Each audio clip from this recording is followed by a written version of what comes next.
Hey, Tyler, how's it going? Welcome to the Paywall Good, podcast. good. How are you? I am just dandy. Absolutely kind of blown away by this publication we're going to talk to next because they have no paywall. Everything's free, Uh, but the reader is still paying.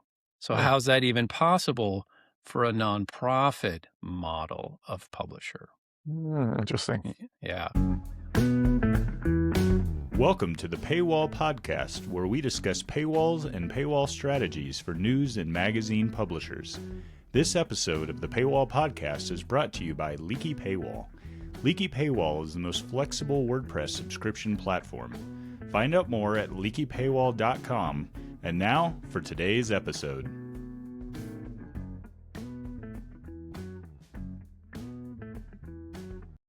So, and if you're listening to this, I just want to say this publisher is asked to be incognito.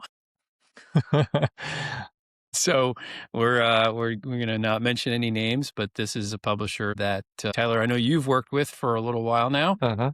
and we're gonna dive in because we're seeing a lot of success here, and we're seeing the use case of like registration wall philosophy and other things, but it's different. There's something different at work here. So let's get into it. The other thing I'm going to say is that this particular publisher we're talking about has about 60,000 visitors per month. And now Uh-huh. I pull that number off a similar web, so you can kind of take that with a grain of salt. But anytime I look and quote numbers, I just quote what similar web says to try to stay consistent in terms of traffic. So, Yeah, all right. So Tyler, tell me a little bit. You started with this publisher a few months ago. that's right. That's right. And you've had early success with email list growth, with registrations. I Yep. mean, that registrations and email list growth and revenue. Yeah. So this is in a high density location. So there's lots of people, lots of eyeballs, but they're in a very niche space in this high density location. No physical paywall, no requirements anywhere to pay for content. The only thing they're doing at this point is they're offering the free registration after 3 free views. So you get Okay. three free views off the street.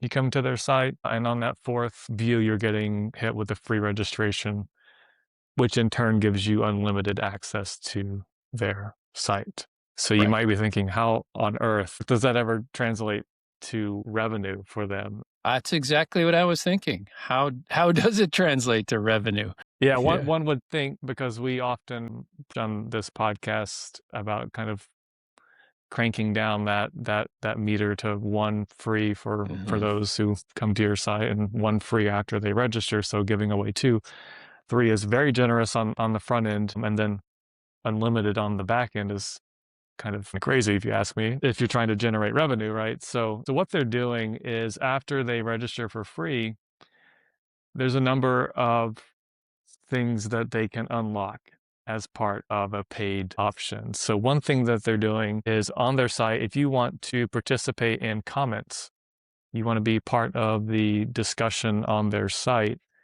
you have to donate or upgrade to a membership plan. It's not required. You can still read all the. Commenting. That's right. Commenting. Got Yeah. it. So that's sort of their key lever. And then also Mm.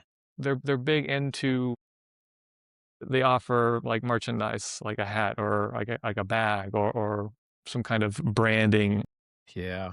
if you sign up, a welcome gift, right? So that's the second thing. And then I think a third thing is they do have events in their area from time to time. So maybe twice per year, 3 times per year, they have, I don't know what kind of event it is, but if you're a part of this community, you get special discounts, special access to those events. So there's a lot going on here in order to kind of break down what they're doing, but it is working quite well for them. That's awesome. So what I'm sharing here is the pricing page. You can't tell who it is, but it's their pricing cards. And so just to kind of review, so you can see that the comments, so you get to comment, and then looks like, and you get a, I don't know what you get, hat or pen or something. And then you also get, if you level up, you get some event discounts, I You think, like do. if they do. Okay. Yeah, So so there's some.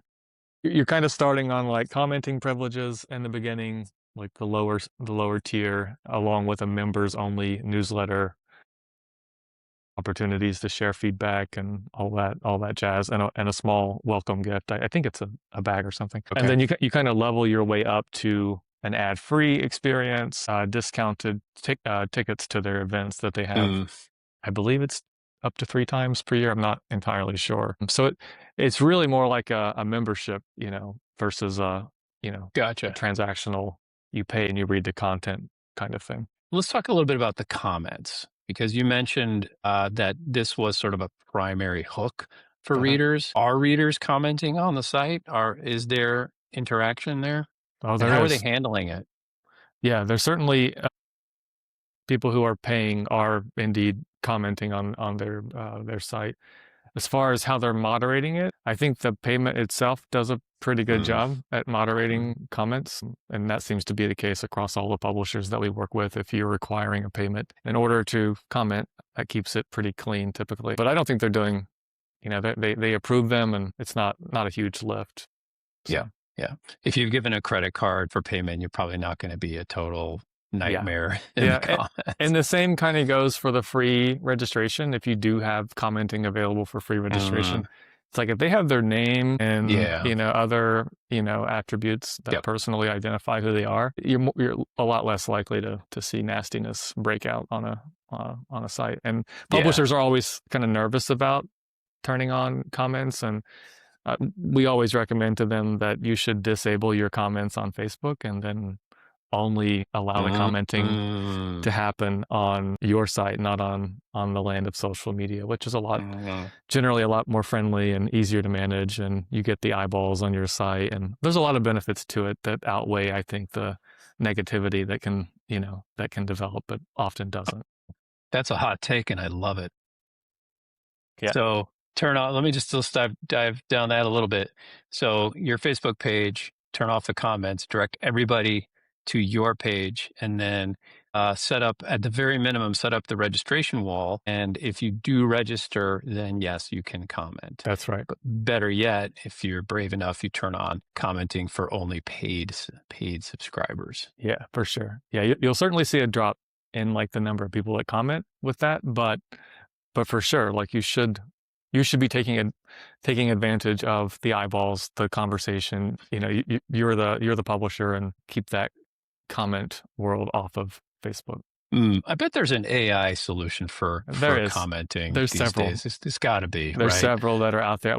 I've yet to test any of them, but it's certainly something that exists and probably would be useful. But most of the publishers, like probably that are listening to this podcast, like unless you've got like millions and millions of page views every month, that's probably not going to be a huge lift to moderate the comments that come through. Yeah. So.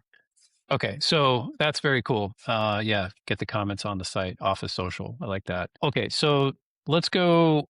I'm going to share some numbers. So if we'll talk through what's going on. But before we do that, I just wanted to back up and say something. So when I was doing the research on this particular publisher, I realized that this publisher is running a nonprofit model, but they're not officially a nonprofit. So they can take money really any way they want. That's true.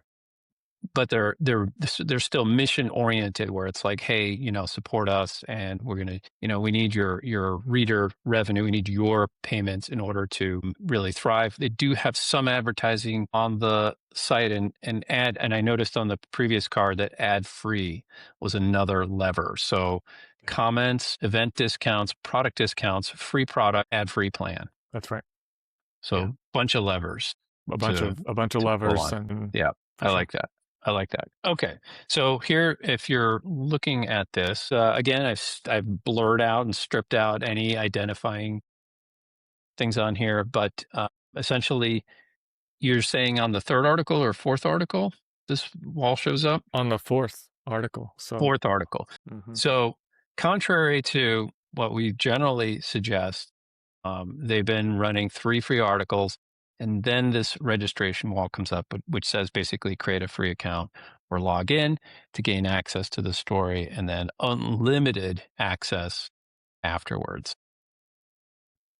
So that's essentially the pitch, and this works really well. And I think when we talked about this publisher a while back, you mentioned to me that this was kind of the starting point for the registration wall in order to get comfortable. That's And right. then maybe this wall would be tightened to 2 free articles or 1 free article down the road. Do you know if that's still the plan? That certainly is still the plan. Yeah. Okay. All right. And one thing I will want to say that when it comes to putting up any kind of wall, whether it's a registration wall or if you're going to turn on paid subscriptions for the first time, is a very terrifying experience for some of the publishers we work with. And I totally get it. You're going from free and open to all of a sudden this wall comes up, and the fear is real, the nervousness is real. But what's happening here, I think, is a really great example of a publisher that's saying, yeah, I need to start capturing email addresses and requiring that the emails come in to get to content, which is the superpower of the publisher. It's like, I have great content. Here's the wall. You get past the wall, you get the content. It's a fair trade, right? But you don't have to start with 0 or 1 article. You could start generously. So in this case, it's 3 free articles, and then you register, and then you get everything else. So really, really generous setup. And then, so if you're thinking about doing this for the first time, I would suggest take this model, right? Set up the registration wall, go 5 free articles. Don't do it for too long, but go to 5.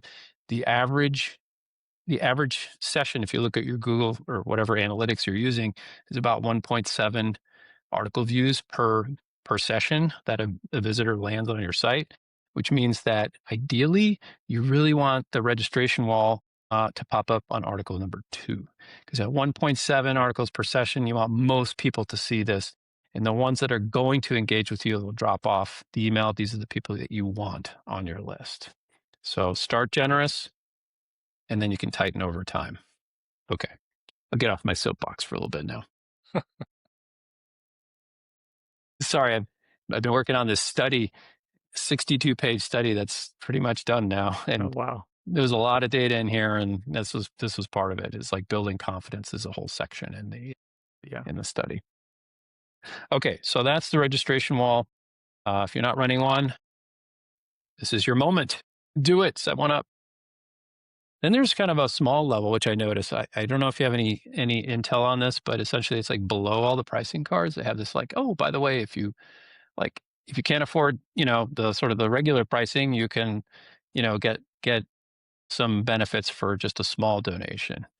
Is there any take? Do you know if they're getting any takers on that? For sure. There's been a measurable amount of people that have taken them up on that offer who Okay. would have otherwise not have spent the $12 or whatever. Okay. and Cool. Spent $5, $8, $9. Yeah. So, Yeah. All right. Cool. Yeah, I like it. Yeah. All right. And then before we get to the numbers, this was the top of the card page, support local journalism. I just thought it was a nice layout if you're watching this on YouTube. I know I've blurred out everything, but the idea is you have a nice simple title, you have a little bit of, information above the pricing cards, and then off you go. It's just a good clean layout. Okay. All right. Now you're looking at this. If you're watching this on YouTube, you're looking at this saying, "What the heck is Pete smoking?" Looks like a Because this is- redacted legal document. Yeah, this is right. Exactly. Okay, so what are we looking at? So this publisher is sending out their newsletter in a format that I really, I've been thinking about. I really like it. It's unusual, and that's probably why I like it.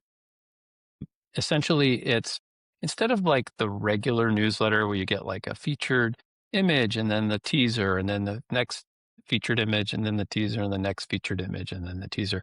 This is like no images. And instead of having like standard teasers, this is in the publisher's voice. So it's written like, hey, so and so, today this is what's happening here, and then there's the link to the article, and then this is really interesting that happened here for this reason, and then the link to the next article, and then so it's written as like a just a I don't know, 2, 3, 4 paragraphs, like a personal conversation from the editor, and then woven into the words are links to the articles, and that's it. Not one image in here. Yep. Yeah.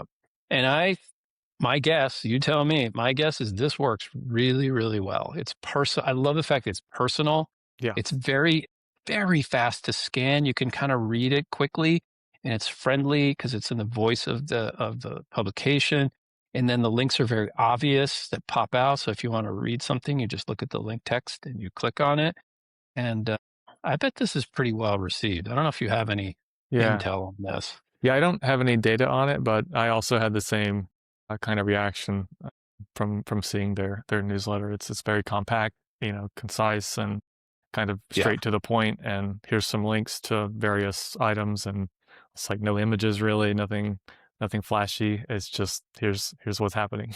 And as you said, from the tone of the editor. So yeah, and this is the bulk of the newsletter. It's these nice paragraphs, and then I think if I remember correctly, at the bottom of this email there was a big button that said contribute or something like that, or support us. I don't remember what it said. Yep. But there was a call to action, a CTA at the bottom that flagged, hey, please support our mission.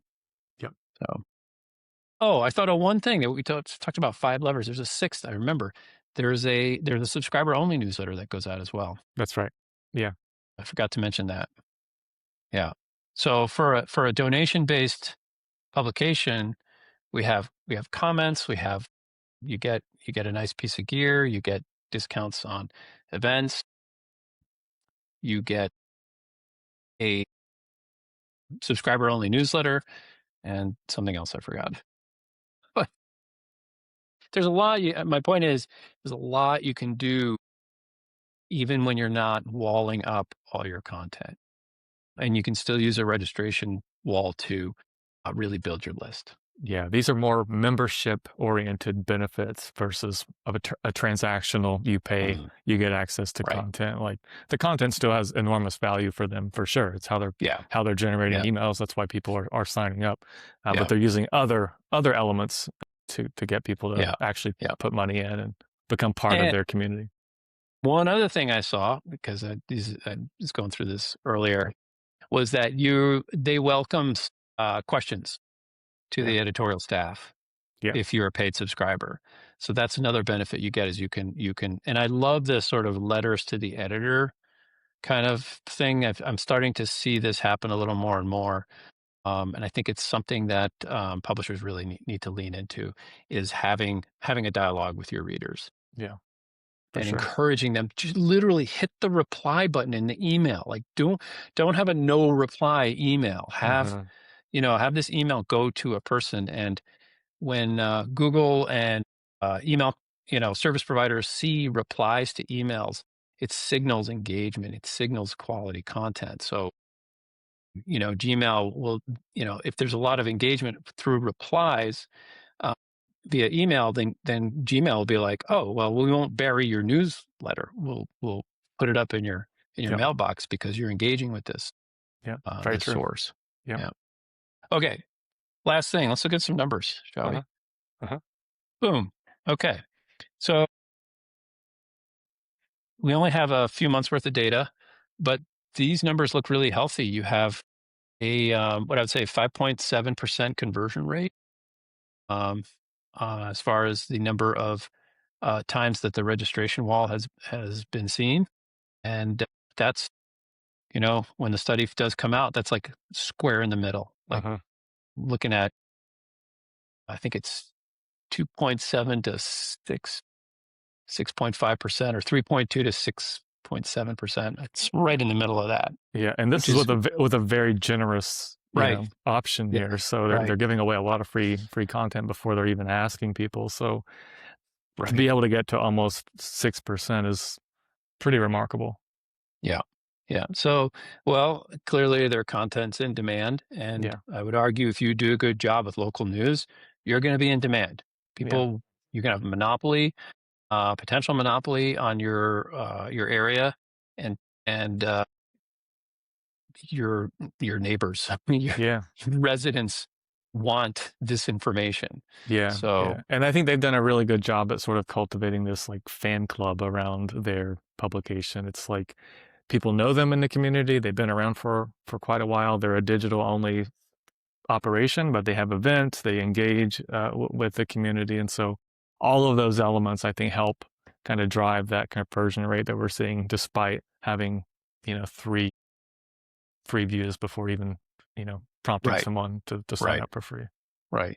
Yeah, this is pretty great. I mean, I'm looking at April 1st here, or sometime in early April where things started rolling, and that's April, May, June, maybe 3 months. Yeah, 2,200 free registered readers came in that time frame. Yeah, it's That's far pretty. beyond anything that they had seen prior using a widget on the side of their Mm, site for email yeah, collection, as you can imagine, as we know, as we've yeah, seen, dozens, hundreds of times at this point. So, yeah. I'd say that the number one thing that you as a publisher can do today, I mean, the one thing is to set up a registration wall and finally just don't ask people to join your newsletter, require it. yeah, With the registration wall, you're drawing a line in the sand. You're saying, "Hey, you want access to my content? I need your email." Like yeah, it's required, and it's a fair trade, and you can be as generous as you want, just like these guys, right? Three free articles to start, then you get the wall. So you can start very generously, and then as you gain confidence, tighten and tighten and tighten. And at some point, I know that this publisher will be at one oh, free for sure. article, and then this conversion rate's going to be higher, Yeah, it might even be double based on what way, we're seeing. way higher. Yeah, yeah.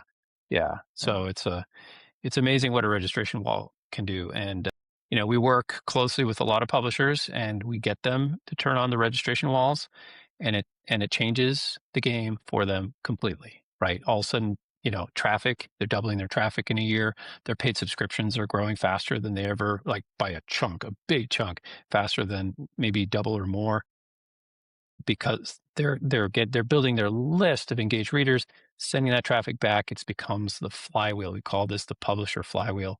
It works, but it's it's seems to be something that publishers really need to take their time on to think on, because it is a big change when you're requiring an yeah, email trade for content. yeah. Okay. I don't know how many publishers we've worked with, who come on board knowing that they're putting up this paywall system, subscription Right. system.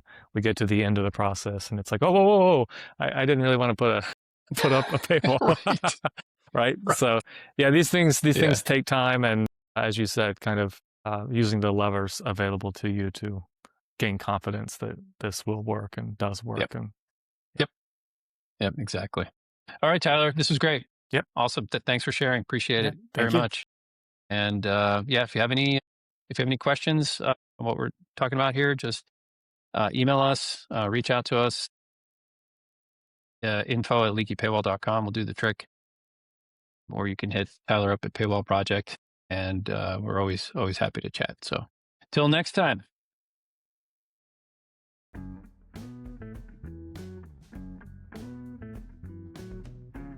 Thanks for listening to the Paywall Podcast. If you'd like to get in touch to discuss subscription strategy, go to leakypaywall.com. See you next time.